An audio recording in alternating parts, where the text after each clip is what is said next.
Over the next 20 minutes, you're going to spend a little bit of your time listening to me. So I'd like you to think about 3 different questions. The first one is, how do you learn and develop? I'm going to come back to these, so you'll need to think about this through the presentation. The second one is, how do you use digital media to learn? And the third one, and this is critical for me, is, are you a traditional learner or are you a disruptive social learner? Now, I'm going to argue through the next 19 minutes that we need to embrace disruptive social learning, and we need to bring vocational education and training, VET, up to date. The big question for me is our vocational education and training system now fit for the 21st century? Is it fit for what our learners need and what our businesses and entrepreneurs need? If you look at the slide, you can see there that we used to communicate in hieroglyphics in Egypt, and that was the use of images and pictures to convey messages. Then the technology developed and moved forward, so we started to use the quill to be able to write things. So instead of just sharing stories, we were now sharing stories in a text format. And then eventually the technology progressed further, and we invented the printing press. And that meant that we could now share information with more people. And now we've got the computers, where we're using technology to be able to transmit information and data to global audiences. So my question is our vocational education and training system really fit for purpose? If you look at the past and compare it to the present, in the past, knowledge was very much where people got their power from. So it made sense for people to restrict access to that knowledge. They would keep it for themselves, and they would then become an elite. And if you look through history, all of the elite in our societies tend to be well educated. So why would they want to share that knowledge? And that's a question that has raised its head a few times today. Why would I want to share with potentially competitors?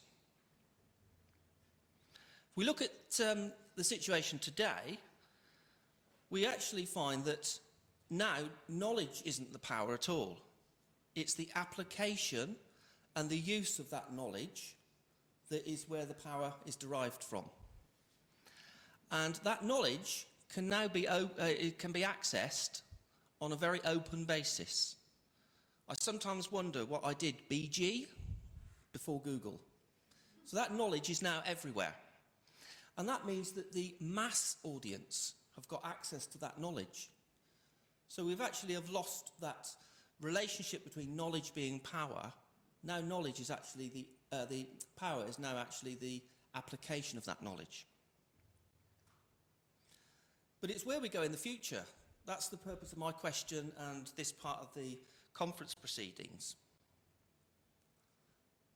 If we look at the past, we could see that we had the expert who educated the uneducated. The expert transmitted information and communication, and then it was received by the recipient. It was very tutor and teacher-led. It was also very prescribed. And it was interesting listening to Siobhan earlier when she was saying she's doing a marketing qualification at the moment, because the sequence of activities and learning processes are actually programmed not to her needs, but to the needs of the supplier of that qualification program. And that's a big issue that my organisation is wrestling with at the moment. If you also look, information used to be communicated in speech, passing stories from one generation to the next, but also in text in the form of books. And the learning process was very linear and it was very programmed. But things are changing on that front. Now we've got this new pyramid, and now we have user-led, user-defined and on-demand learning. So it's no longer being generated by the supplier, it's actually now the consumer that's actually calling the shots. It's now not about knowledge, it's about learning, it's about experience, and it's about the application of the knowledge and the experience.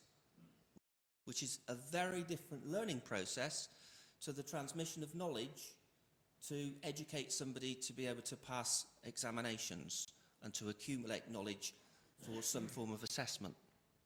So what is this future going to look like? Well, at the moment, I would say we're moving to a situation where the learner, whether you call them a student, an entrepreneur, doesn't matter, the learner is in the centre of the learning process. The learners are also part of that process. They are designers of learning. They actually decide from their reflection on their experience what works and what doesn't work. So they actually contribute to the design. And if you think of LEXSHA, that's exactly what LEXSHA is asking participants and LEXSHA members to do, to design learning for other people. They're consumers. Now, consumers have power. They can buy or they cannot buy. When I say buy, I don't necessarily mean exchange money. I mean they can buy into that learning process or not buy into that learning process. And in the UK, we're now seeing an increasing movement away from university degrees for 18-year-olds towards more vocational-based apprenticeships. And that is partly being driven by the approaches adopted by the universities in their delivery models, still a little bit prescriptive and programmed, but also by the fact that they're now pricing themselves out of the market for young people to buy university educations.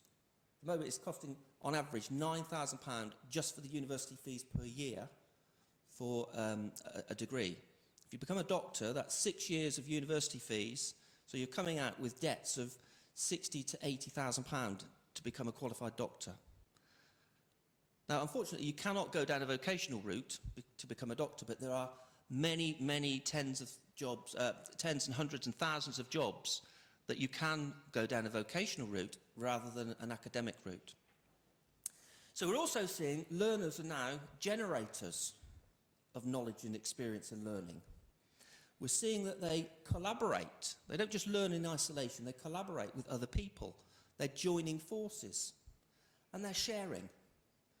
And I'm going to give you some examples where this is very evident in a couple of phenomena that are taking place at the moment, not just in the UK or Europe, but globally.